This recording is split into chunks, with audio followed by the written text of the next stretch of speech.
So Many Sequels, your book club for movies, and I'm Josh. I'm Garrett.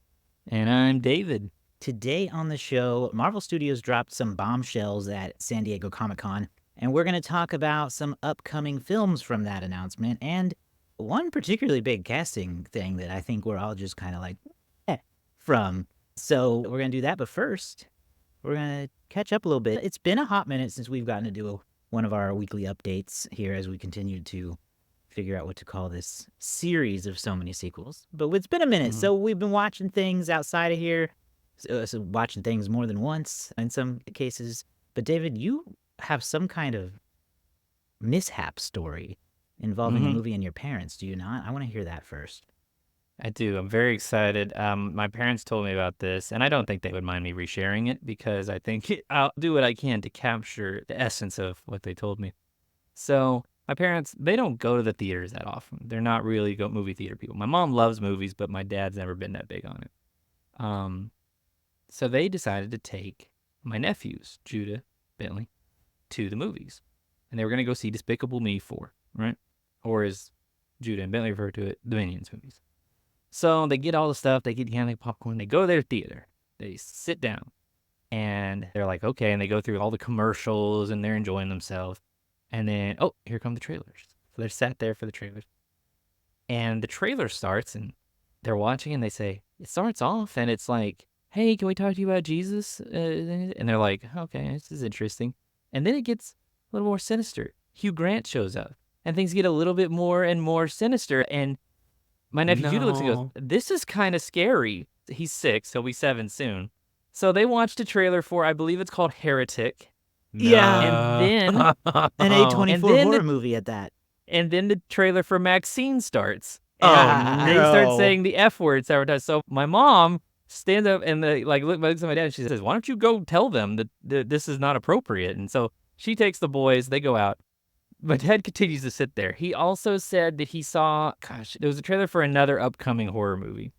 And so they're getting all these There's a lot of good horror movies coming out. There are is, a lot and that of good makes horror this movies. situation worse. And then you'll appreciate this one, I think, Josh, because then my dad said, I'm sitting here through all this while mom is getting this, filing this complaint, more or less. And so my dad's sitting there, and wouldn't you know it, the Deadpool and Wolverine silence your cell phone thing comes on. So my dad's like, I was sitting there, Spider-Man's cussing up a storm in this. He goes, hey, silence your cell phone. This isn't the jerk-off room in your grandma's mobile home. And my dad looked at me and goes, what's that? And I was like, oh, no. And he goes, I thought it was Spider-Man, but Drew tells me it's some guy named Deadpool. And I was like, yeah, that's right. And so what happened was my parents and nephews had wandered into the wrong theater. They were about to see Longlegs. No. And while my mom was trying to figure out the situation, my nephew Judah was like listening to the other theater like next to it and going, I hear the Minions, they're in this one. And so they go, okay, let's go in. So they went into that room and they started looking for my dad, still thinking that was the same room they were in, but they wasn't there. So eventually they got it all sorted out. But listening to my dad reenact these trailers that I have seen quite a few times now was very funny, especially the Maxine goes, then there was one started with some prostitute that was walking around and she just starts yelling, F you, F you, F you. And I was like, oh yeah, that's Maxine. Yeah. I want your dad to do movie trailer reviews for us now. That's all I got out of this is I want your dad to do movie trailer reviews. Yeah. And he was like, I need him to recap every trailer he sees from now on. And I said, he was like, we kind of thought it'd be, really inappropriate to be showing these horror movie trailers for a cartoon movie. I was like, yeah, normally they try to keep them together. Yeah, so my mom's complaining though. My mom's complaining. She says, I told the guy that these were like, this was the case. And she was like, well, we don't have any control over the trailers that play before the movies, really. And she was like, but they were in the wrong thing. So like at the end of the day, they didn't really have much of a leg to stand on. They were in the wrong theater. But in their defense, I've been to that theater and they have, a lot of theaters will have 2 entrances to one theater room. This one has 2 theaters back to back like this. So it says, it says room 1 and room 2, but it's very easy. You can be very easily confused into thinking that you're walking into like the left side of a theater or the right side of the same theater. So Well, and a lot of You times I know. notice in theaters they don't always put the name of the movie above the door anymore. Yes. Even though they'll have the marquee there, it'll either be blank or something. Mhm. Fix that. I don't know what the deal is with that. You got them. Well, you turn Yeah. them on. Anyway, Yeah. So that anyway, is funny. hilarious I'm story, but I'm I'm glad it was an innocent mistake. yeah. Yeah. I can only say that back in my day of movie theaters, you did have some control. You were told what to put on it, but because you were doing it manually, sometimes people made mistakes, and yeah, that's happened. I can remember Nice. a time a horror movie trailer got attached to a kid's movie, and people did not like it. No. No. I was like, you might get for like a Despicable Me, you might get like a PG-13 superhero movie trailer that Oh, might be a yeah. little more, violent or action packed, but I was like, that's pretty crazy. That's funny. But what about you Okay. guys? You guys got to go do I think you guys got to stretch your theater experience a little bit Yeah, this week. yeah. We both got to see Twisters with a large group of Oklahoma meteorologists and storm chasers in a rented theater. But we did not get to experience our typical like premium IMAX or Dolby goodness. But it turns out Garrett and I both separately caught a new experience with Twisters. Garrett, you went to the drive-in, which is like OG Twister royalty. Watching a Yeah. movie like that at the drive-in. Tell us about that experience. I haven't even been to one in a hot minute. Yes. I actually remember that the last time you and I went, Josh, was for the Garth Brooks Yeah. concert during the COVID times. Yeah. So That was it's been a while. 4 years ago. Yes, and before that, I think it was Shrek 3 that I went and saw. Now, I don't remember anything about Shrek 3, but I'm pretty sure that I saw it at Admiral Twin Drive-In here in Tulsa, Oklahoma. Now, here we talk about Circle Cinema a lot here on this show as an independent local theater, but there's one more. It is the Admiral Twin Drive-In, and they have been around for a very long time. They were also featured in The Outsiders, and a long time ago they burned down. And then just like the Phoenix, it resurrected from the ashes to show many a Harry Potter movie in the future, I'm pretty sure. And so I think that for me, going there and seeing Twisters, you have a huge screen. It's wide open skies. It's Oklahoma skies. And then you have the Twisters marquee pull up in the Oklahoma sky. And it was just really cool. It was a really cool experience. And then I gotta say, ticket cheap, concessions cheap, totally worth it. As long as you have a comfortable setup. I will say, in modern cars, it's difficult to figure out how to keep your lights off. So do some pre-research to make sure that you can turn off your car's headlights all of the way. And for me, I had to keep the engine running the whole time. Also, so ups and downs to what you can get, but the sound was pretty good. I got to lay in the back seat of the car and see the big screen on there, and it sounded great. You can crank it up in your car if you have a good sound system, and it really gives you that fun theater experience with the sound, and it syncs up really well. Like, it was a great time. I was really, really happy with it, and it felt very Oklahoma, and I appreciated that too. Mm-hmm. Yeah, there's a lot of people there. Sold out or anything, sure. but several rows, especially in the middle, were super full. But it was also like a Thursday evening, so. What was the second movie? The second movie was A Quiet Place Day One. Okay. So that was your double sounds like a good feature. pairing. It does. Yeah, and then on the other side, it was Minions and something else that's probably kid-friendly. Kid and family-friendly, that's out. Long Legs, Yeah. actually. Yes, Long Right. Legs and Inside Out too. But it was a lot of fun. I would recommend it if it's been a while. You should go because I think you'll be pleasantly surprised. But you should plan again. Bring some chairs. Make sure that the back of your truck or your SUV or whatever is comfortable because it can be uncomfortable if you don't prep correctly. Yeah, definitely would agree with that. So go check them out, admiraltwindrivein.com, and do it. Yeah, you're going to want to check fast. I don't know. I mean, it's still July, obviously, but I don't know how long their season is because they're seasonal theater. Mhm. Once the weather starts to not cooperate, you'll miss your chance till next spring. So go do that. I got to upgrade my Twisters experience to AMC's Dolby Theater finally, and that was something. I had to cram it in fast because, Deadpool and Wolverine, which we're going to talk about this week, just came out. And so it pushed that out, and now there's going to be this fight between these two big movies for a minute, I think. So I had to cram it in, but I got it in, and it elevated the experience. I mean, some movies they'll put in Dolby, and I'll watch it, and I'm like, "Well, why was this in here?" Like, I It was get it, just but I extra don't. loud. Right, it's just loud. But Twisters really embodied the Dolby experience a lot better. The roaring wind was incredibly loud. The crashing of things that, like I said, I saw this movie once already. So there were parts where I still jumped just because the sheer force of the booms it startled me. And the chairs really rattled. There's a lot of movies again where it's just like a low buzz in the chair. And you just don't know what it's capable of until the truck flips several times and you're just like you're driving on an Oklahoma road. Is how it should be. So it was great. It was really fun. I still laughed a lot. I still enjoyed the movie. So it was good. It was a good time. I didn't come out liking it any less. Yeah, it's very rewatchable. It is very rewatchable, especially when you can change up the format a little bit. Yeah, I've heard about people wanting to. I've seen some videos of people trying to watch it in the 4DX, and like the chairs are all like moving and shaking. And they were like, Yeah. "This is a good 4DX movie, but also a bad one because these roads are rough." Our friend Daniel, Oklahoma- friend of the show, Daniel Ott over at the Pod Hangs Tomcast for long ago. Yeah. He's Oklahoma native, lives in California now, said that he went and saw it in a 4DX and had an experience, is what he said. I want to, but I'm afraid it's too late. Because I looked, and the B&B Star World 20 has a 4DX theater, Oh. which I did not know when we went a few weeks ago. So now I know that. Wow. I want it. But that's enough of what we've been watching this week. We got some big news to talk about. And by talk about it, I don't even know what that means because I don't know what this news means, really. I didn't even expect news would happen.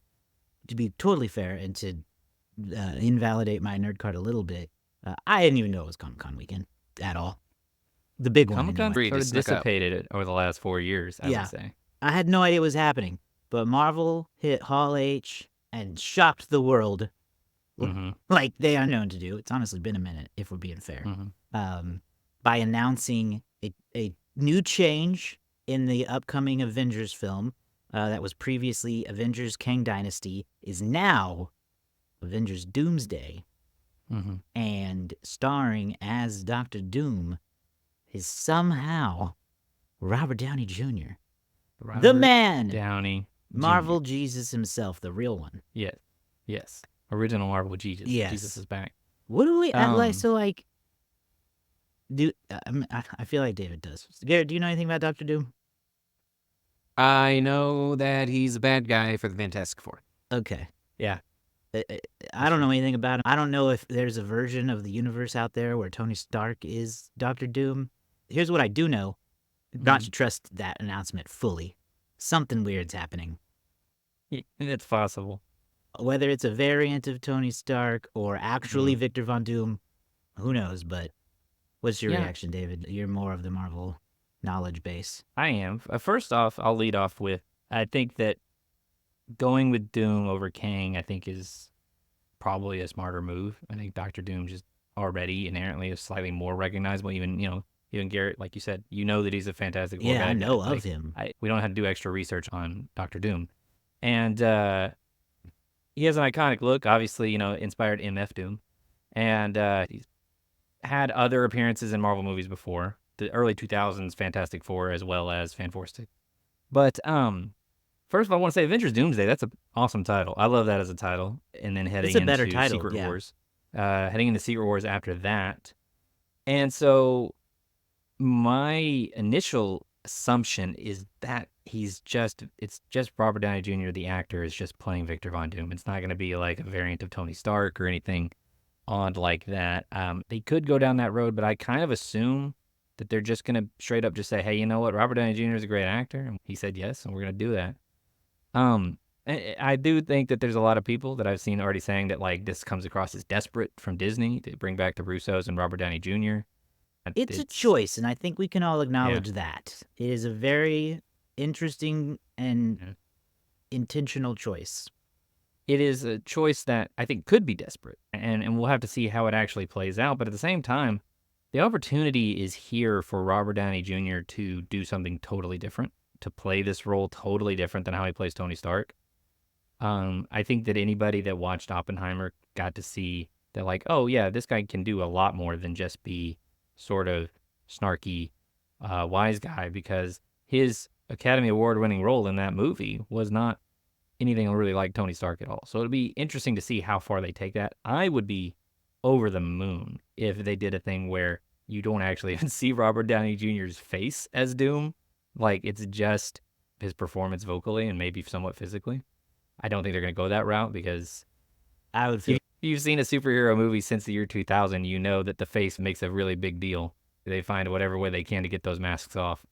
But anyway, yeah, I think they have stated that the Fantastic Four and Doctor Doom, as we're going to see them, are in a different universe than the universe we have become accustomed to. So this is going to be, and it's all going to converge with Secret Wars, right? So this is going to be like an alternate universe in which the Fantastic Four took place in the 60s and Doctor Doom is there and all that stuff.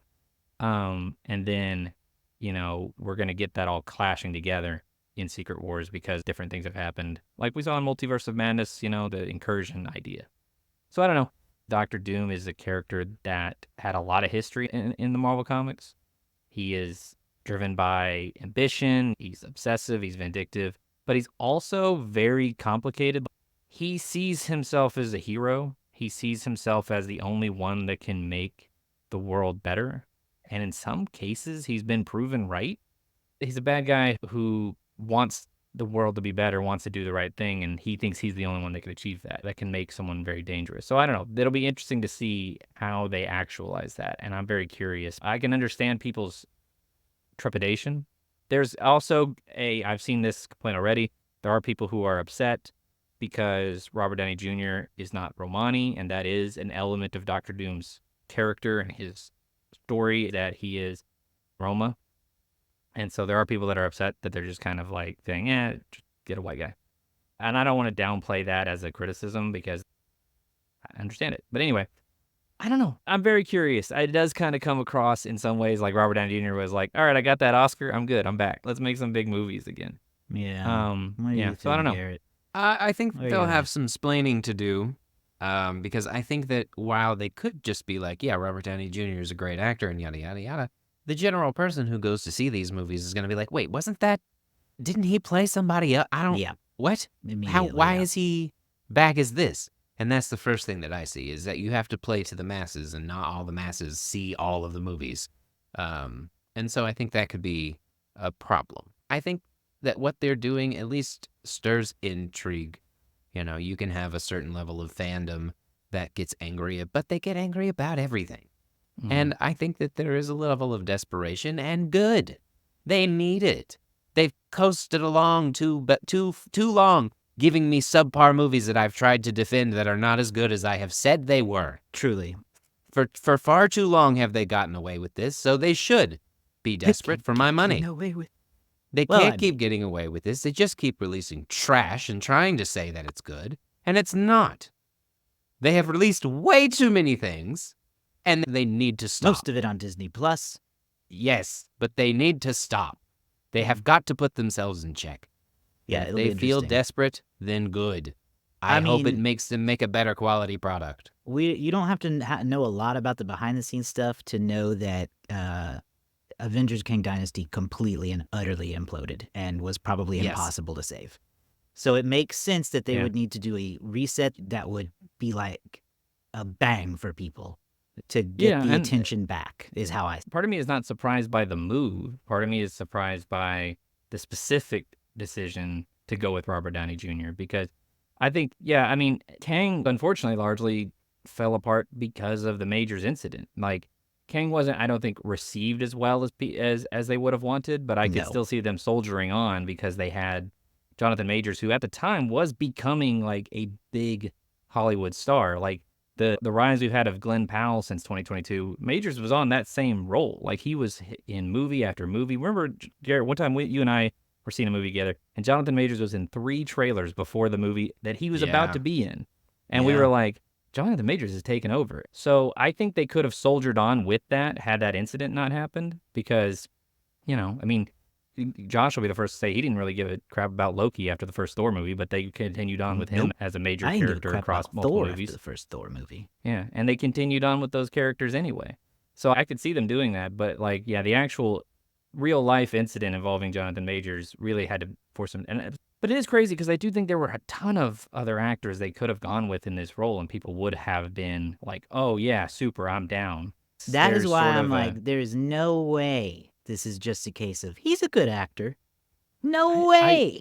I would believe it if when He's their cash the cow. other whenever our mainline Avengers encounter Doctor Doom, if they see his face, they can be like, "Wow, he looks like Tony Stark." But I also I don't think we're ever going to get a press release saying, in an alternate timeline, Tony Stark became Doctor Doom. That's not going to be it. He's going to be Victor Von Doom. He's just going to be him, but it's Robert Downey Jr. playing him.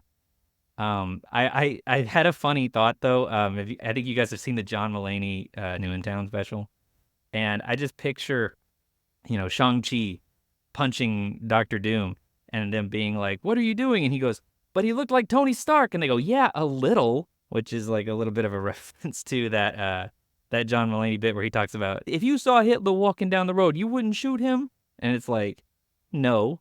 But let's play that scenario out. I shoot some guy and say he looked like Hitler. Nobody's gonna be like, "Yeah, a little." That's no reason to shoot this guy. I I don't know. gotta say one thing, because you said Shang-Chi. And Mhm. I do gotta say, and I know Garrett agrees with me, that movie is not, that is a movie No, No, it's that is not. very good. Shang-Chi's But great. what I have to point out, and this is a knock at you, Marvel, is back when I was on Twitter, I saw that poor man, Simu Liu, telling fans that there was gonna be more Shang-Chi. Like, Mhm. just hold out, it's coming. And he is still on Threads as of just a couple days ago, still tweeting at people saying, "No, I promise there's more Shang-Chi coming." Why are they leaving this man out to dry? I don't know. Well, it's only Why been won't 3 they years. also say that it's coming? They'll announce a movie 10 damn years from now that'll get canceled 3 times, but they won't say that Shang-Chi is coming back? Yeah. Get Well, That's my really, rant. that's only ever happened to Blade, in terms of getting announced and then the movie never getting made. But And the and a little bit Avengers. and that Inhumans movies. Well, the Avengers Got a switched, but whole they've movie also canceled because of switched. one man. Well, it wasn't really canceled. They just changed it out. Bullshit. But Shang-Chi's coming back. It's gonna happen. It's only been 3 years. Yeah. I think the conditioning we got into for a long time with movie trilogies is like you'd get a movie and then about 3 years later you'd get a sequel. Maybe 4 years later you get a sequel. I do wish that we had a Shang-Chi 2 coming out next year. That would be really cool. But I feel like they feel really strapped. I feel like they feel really like forced to like jump to the next Endgame level event like way too quickly. The timeline between Iron Man and Endgame was 11 years, or yeah, 11 years. And I feel like the timeline between the first post Endgame movie and Secret Wars is going to be like 7. It's going to be like way less time. And they're trying to sandwich in way more movies and way more things. And we're not getting like a ton of like sequels to each of those movies. So It's strange, I don't is know. all I can say. Very, Doctor very Strange, for Stephen sure. Strange. I guess some Fantastic Four Mhm. footage that was shown to move on I to did. the next news topic here a little bit. Seems like people are excited. That footage is not online in an official capacity yet. I do No, think I I've saw seen that it some. leaked, but I'm not gonna Yeah, I've watch seen that. some leaked imagery, leaked video, and it looked like a different take on the Fantastic Four than what we've seen. Yeah, That'll the be a 60s big. thing is your take on Fantastic Four, Garrett. I know nothing about them. Their villain. I know I him know more they're the than heroes of Doctor Doom. I know that they're like the ones that Stan Lee really created first and was like their big kind of foray into the comics.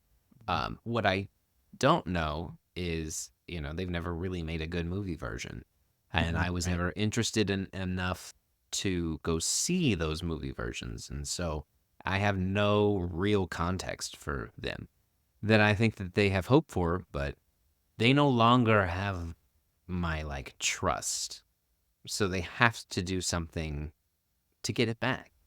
Some I think what they need to do is what they have Robert Downey Jr. is used to tell the story of a villain.